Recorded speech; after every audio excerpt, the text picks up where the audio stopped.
درود هموطنان عزیز. گپ زیاد نمیکنیم و کوتاه‌تر بگیم که با موردتر در سر این مسئله صحبت میکنیم. امیدوار هستم که همه شما که میبینیم بیننده این کانال هستین فکر نظر خودتون از زیر کامنت مینویسید. البته که بیگه در مسئله کلوب و مرگ و جوان صحبت میکنیم. امروز روزانه باشه در عین حال موضوع ما خشتمان سر کلین خورد، یعنی که یک کلینی که پیشتر سر صدا همه چی برومد. البته که ما هم فکر نظر گفتیم و مردم هم فکر نظرشون گفت که کلین از گرسنگی یعنی که مجبور نان گرفته است و او را امروز بگیم که آخر عاقبت خونش ویران، یعنی که خونه فرزند خدا یک خشتمانی بد ویران کرده. امروز در خونه بگیم خالش به دست، یعنی خالش گرفته است دخترک و یک فرزنده که خورده که مایده که بسیار زیبا که خشرو هم داشته است. من در زندگی من خود بسیار کودک دوست می‌دارم.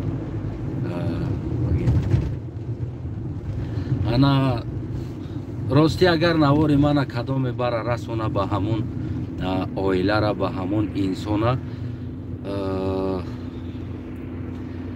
کاری شدگی را کردن، کاری کردگی را کردن، خونه یک دختر ویران کردن، یک مومن مسلمان بهترین دختر خونش را سوزاندن، یک خشتمانی بد از بیعقلیش در نام دختر کرتک شویند. من برای خاطر فرزندش، برای شیر، برای چیزهای لازمی، پامپرس، برای همون کودک هر ماه $50 میپرتم در کارتش، خاص برای همون کودک، خاطر همون کودک، تا که همون کودک عذاب نکشه.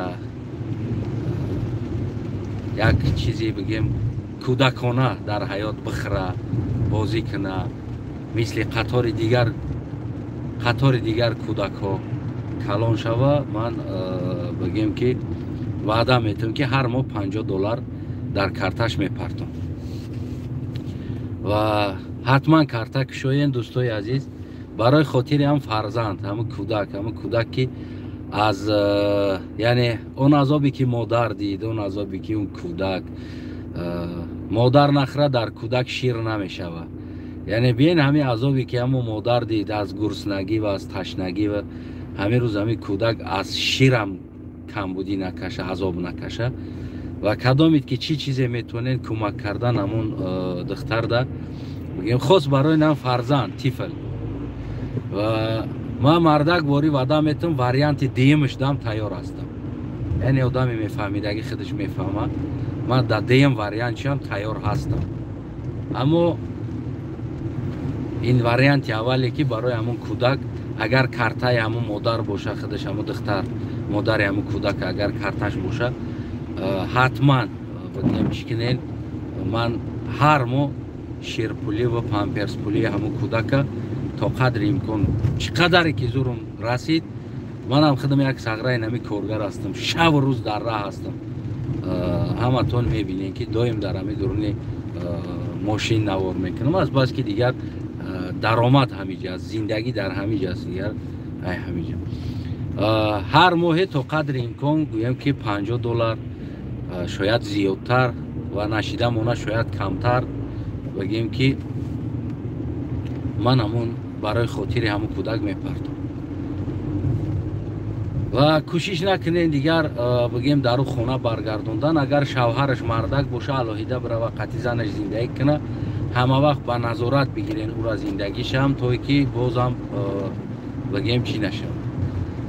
و کودک دیم کردنی نمونینش، مهلت بگیم که تا ساز شدن عائله شد، برای که همون یک کودک بس است. در حالت سه کودک شوه بازم زندگی دختر قین میشه. و میدونم دختر میگه کار میکنم، چی کار میکنه؟ میره و پسوده میشوه، ابرزوانی نداره، یگان کاری چی نداره. بگیم اگر حکومت دستگیری کنه، یاردم بده، حداقل در ساحه تیب است، همون مدسسترا میگن که او کل میکنه، نگاه میکنه، حداقل همین 3 ساله دانش اگر کوشش کنم با این مادر بتن بعد دختر ده یگان جا کار کنه میشود. اما حاضی چی کار میکنه؟ یک سال دو سال میره و پسودا میشه یگان کار میکنه، بعد از اون وقت که تخصص نداره بگیم که سراون عاقبتش فراموش میشه و بعد در کوچه با میمونه، با عذاب با خطاب میشه. برای همون واریانت اولش بگیم که کارتا داشته باشه کارتاش پیدا کنین و فیسبوک داشته باشه فیسبوک شخصا برویم خدمون بفهمیم همون انسان است، کارتاش بتموده یگون سایت داشته باشه بچه امکیش بچه خالش و غیره هاش اگر داشته باشن اکمل استانایف بنویسیم پیدا کنین مرا و بگیم که ما زنگ زنیم در مسنج همراه شما گپ زنیم همون دختر باشه کارتای همون دختر به نامش کارتا کشوین و هر ماه من خاطر همون فرزند همون کودک بگیم که $50 شیرپولی و پامپرس پولی و غیره چیه تو همون کودک کلان شدن هم میپرتم از من همچون فرزندی تاجیکستان همچون فرزندی همین سرزمینی که باز هم یک کودک در غربت عذاب و خطاب و گرسنگی و تشنگی و کمبودی در کلان نشود. برای خاطر این همی قدر بگیم که من کوشش میکنم که تو که دستگیری کنم ای دستم می اومدگیشه و خیلی مردکا در تاجیکستان کم نیستن، یعنی که خیلی زیاد هستن چی در غریب باشن چی در دیگر جا باشن تا قدر امکان زندگی را بگیم که همون مبلغ لازمی ماهانش از جوان مردا پیدا میشه، البته گشنه نمیمونه. واقعا هم بسیار قصهش قصه وزمین است، بسیار استوریاش استوریای وزمین است. واقعا هم کلینی که بگیم در یک خاندان نان از گرسنگی میدزده بگیم یعنی که پنهانی میبره میخره، خیلی قصه وزمین است، خیلی قصه درد آور علم آور بگیم قصه هست قصه این دختره.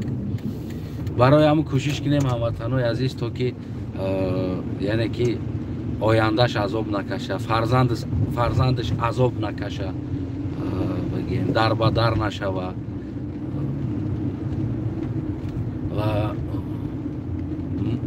ما و شما کوشش کنیم میره دستگیری کنیم هموطنای عزیز.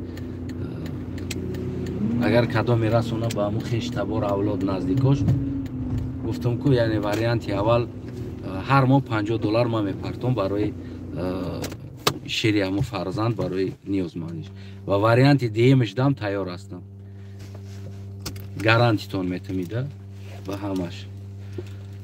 باقی سلامت سربلند باشین و کوشش کنین نوارا برین رسونین و فکر نظرتون بنویسین در هر دی واریانتش، واریانت اولشم و واریانت دیمشم بگیم که تیار هستم.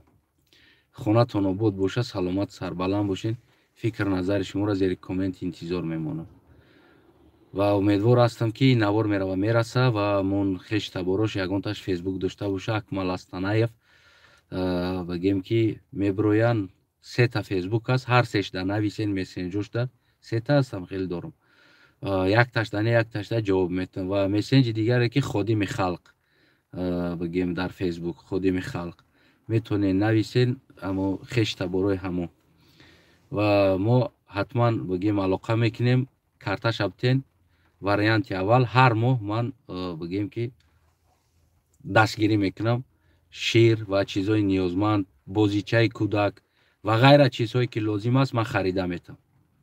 هر چیزی که لازمش است برای کودک بازیچه ماشینچه کوکولا نمیدونم هر چیز در کار است من خریده میتم که تو که همون کودک یعنی کمبودی احساس نکنه، اون کمبودی که مادرش احساس کرد. و واریانت دویمش واریانت مردکانه است، اوشدم تیار هستم. سلامت سربلند خانواده باشه.